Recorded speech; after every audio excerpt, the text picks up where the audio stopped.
सुलासी मुजरद वो कलमा कि जिसके अंदर 3 हुरूफ असलियाँ हों, वो कलमा जिसमें 3 हुरूफ असलियाँ हों और इस 3 हुरूफ असलिया के अलावा कोई भी हरफ ज़ायद ना हो तो उसे सुलासी मुजरद कहा जाता है। जैसे मिसाल के तौर पर दाराबा। अब इस दाराबा को हम देखें तो ये दाराबा के अंदर 3 हुरूफ असलियाँ हैं, द्वाद, रा और बा। इसमें कोई हरफ ज़ायद नहीं है, तो इस वजह से हम इसको क्या कहेंगे, सुलासी मुजरद कहेंगे।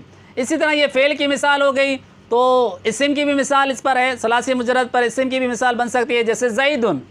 अब ज़ैदुन के अंदर भी कितने हुरूफ हैं, 3 हुरूफ हैं और तीनों हुरूफ असलियाँ हैं, कोई हरफ ज़ायद नहीं है। ज़ा, या, दाल, ये तीनों के तीनों हुरूफ असलियाँ हैं और इसके अलावा कोई हरफ ज़ायद नहीं है। तो सलासी मुजरद की तारीफ़ भी हमने यही पढ़ी कि जिसमें 3 हुरूफ असलियाँ हों और कोई ज़ायद ना हो तो उसे सलासी मुजरद कहते हैं।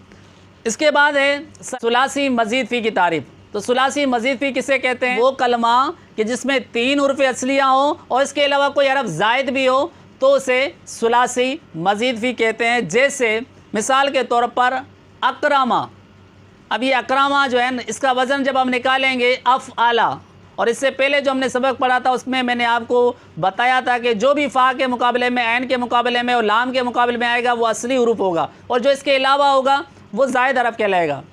तो अकरामा ये सुलासी मज़ीद फ़ी की मिसाल है। इसके अंदर 4 हुरूफ हैं, कुल इस कलमे के अंदर 4 हुरूफ हैं, हमज़ा, काफ, रा, मीम। इन चारों में से 3 हुरूफ असलियाँ हैं और एक ज़ायद है। जो फ़ा के मुकाबले में आया, जो आयन के मुकाबले में आया, जो लाम के मुकाबले में आया वो हुरूफ असलिया और इसके अलावा जो ज़ायद है वो हमज़ा है। तो सलासी मज़ीद फ़ी की तारीफ़ इस मिसाल पर सादिक आती है कि सलासी मज़ीद फ़ी हमने किसको कहा था कि जिसमें 3 हुरूफ असलियाँ हो और इसके अलावा कोई हरफ ज़ायद हो। तो अकरमा ये सलासी मज़ीद फ़ी की मिसाल है कि इसमें 3 हुरूफ असलियाँ हैं और एक हरफ ज़ायद है।